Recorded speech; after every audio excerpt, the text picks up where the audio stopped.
dormeur doit se réveiller.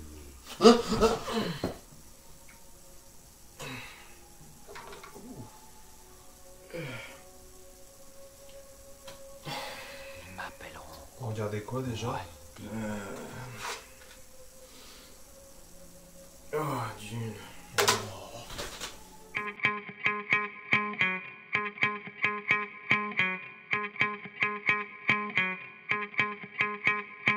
Dune, sorti en 1984 et réalisé par David Lynch, adapté du roman éponyme de Frank Herbert. Ok, ce film est un classique, donc ça nous fera mal d'y toucher. Bon, pas tant que ça, en fait. Bon, d'accord. Ça me fera mal d'y toucher, tandis que... Quoi? Je cite. Si c'est tiré d'une BD, c'est vachement bien. Si c'est un film, j'aime pas trop. Mais qui a dit ça? Toi. Ok. Désolé, ça fera mal à certains d'entre vous. Non, rien à foutre. Ferme ta gueule, sérieusement, ferme ta gueule. Dans un futur très lointain, nous suivons les aventures de Paul Atreides, fils du duc Leto Atreides, chef sur la planète Caladan et principal colonisateur d'Arrakis. C'était quoi, ça? Bah, une brebis. Arrakis au bon lait de brebis.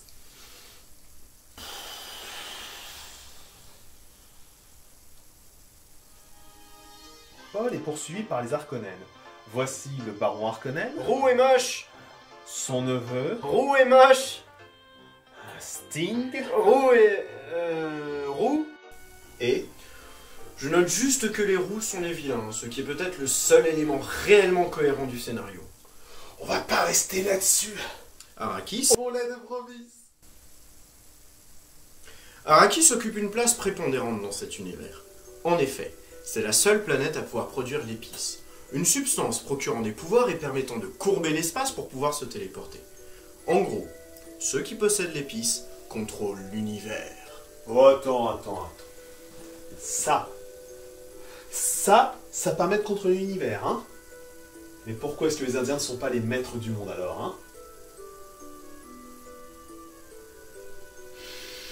Et on en est qu'au résumé.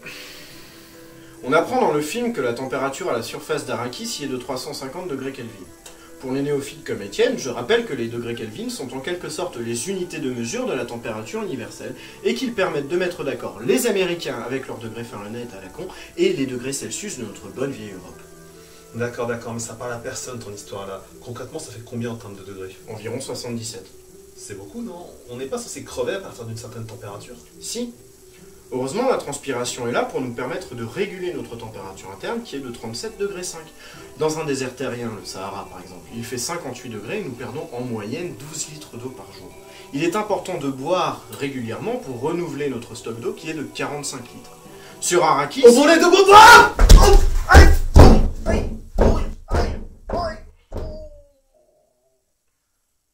Je me suis fait mal.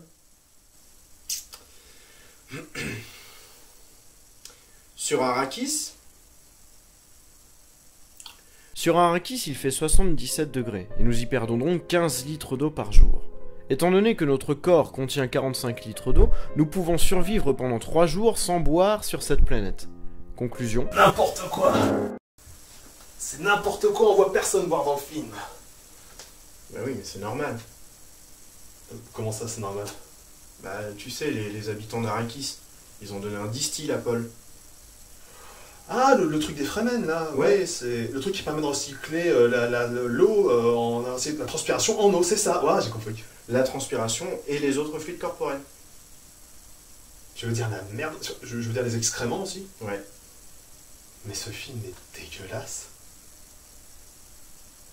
Étienne, en supposant que le distil soit réellement efficace contre la chaleur, que respire-t-on sur Arrakis? A. De l'oxygène. B. L'épice. C.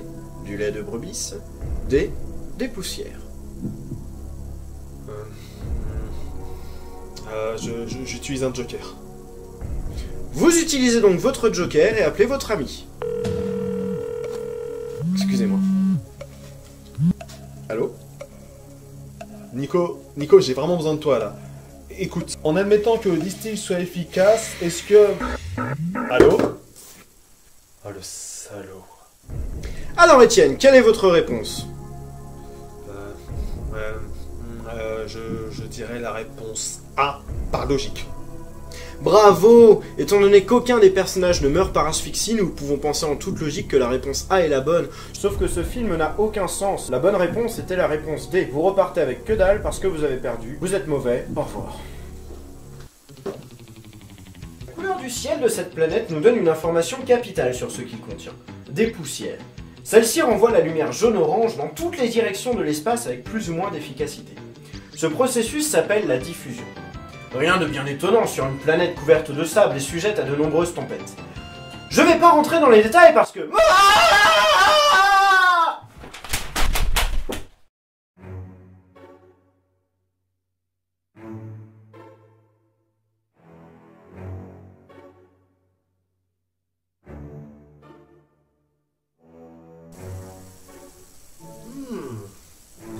Il va dire un nouveau Arrakis tout à l'heure.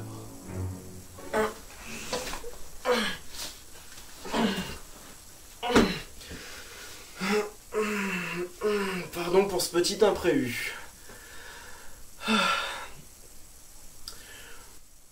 Le ciel jaune-orange de notre chère Dune. Ah bon, bordel! On trouve un ciel identique sur Mars, ou parfois sur Terre. Oui, là c'est Sydney en pleine tempête de sable. Deux planètes différentes. L'une dont l'atmosphère est composée de dioxyde de carbone, irrespirable, et la deuxième d'oxygène, notre gaz préféré. Donc, il pourrait y avoir de l'oxygène sur Arrakis. Ça m'étonnerait. L'histoire se déroule en 10191 AG, ce qui veut dire après la guilde. Ce qui veut dire après que la guilde ait commencé à exploiter l'épice pour pouvoir se téléporter. Donc, ça fait 10 191 ans que les êtres humains respirent l'oxygène d'Arrakis. Exact. Sauf que pour renouveler l'atmosphère d'une planète en oxygène, il faut... Des plantes. Ouais. Mais il n'y en a pas sur Arrakis. eh ben non. Donc s'il y avait de l'oxygène sur Arrakis, il n'y en a plus du tout maintenant. Non, mais Nico, on avait dit qu'on prenait pas cette affiche pour le panneau. Oh mais va sur Arrakis, espèce d'abruti. Ok. Mais il est vraiment trop... Je vais finir le panneau tout seul. Ouais, ça peut être pas mal pour les prochains épisodes. Nico, je suis sur la surface de la planète Arrakis. Bah, qu'est-ce que tu fais là, Étienne? Bah, je vérifie qu'on puisse y respirer. Et alors? On peut? Non. N'oublions pas que nous parlons d'un film, il peut s'y passer toutes sortes de choses, même les plus illogiques. Cela dit, à cause de l'absence d'oxygène, il est clairement impossible de respirer sur Arrakis. Ferme ta gueule. Merci à tous et à la prochaine. Bon, attends. C'est pas fini, c'est loin d'être fini.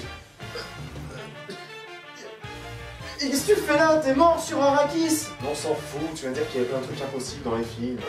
Non, la vraie question c'est, on n'a pas parlé des boucliers inutiles à la Minecraft ou de l'anneau improbable autour de la planète Keitan. Et je voulais savoir, moi, hein. Dommage.